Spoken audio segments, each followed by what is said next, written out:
Hi everyone, bit of a change of pace here, going to do an update on my 2A restoration.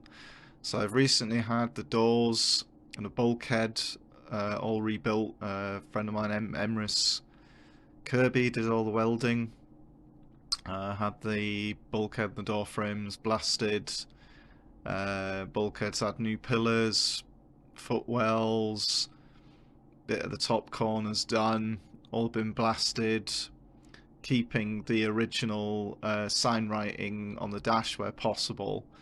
So that's all together, all really nice and solid now.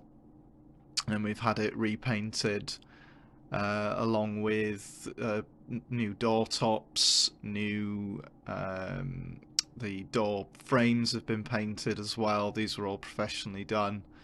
The radiator panel's been repainted too. Bulkhead's all nice and shiny now. And then with this all being done, Emrys came down. I'd got all the parts all together. Emrys came down. We fitted the brake pipes, went on to the chassis, and then fitted the bulkhead.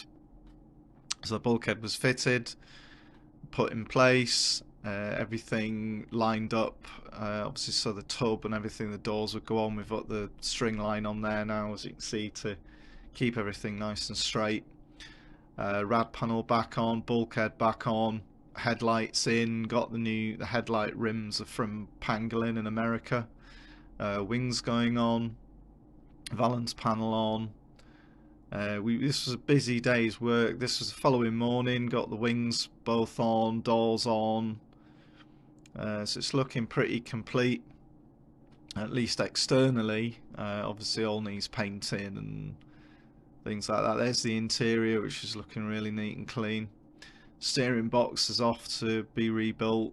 Tailgate's gone on. That's also going to need restoration too, but it's nice and straight. It's proper 2A one as well.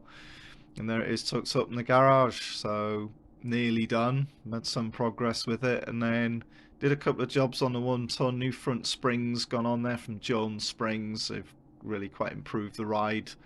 And swapped over the rear quarter panel, so just taking the wiring apart, getting the old battered panel off, obviously all the cappings and the badge and everything off. New panel in, had to lift up the roof just to give enough clearance to get the cappings off. So that's gone on, new panel in, and that was all put back together, and jobs are good. So yeah, there you go. Hope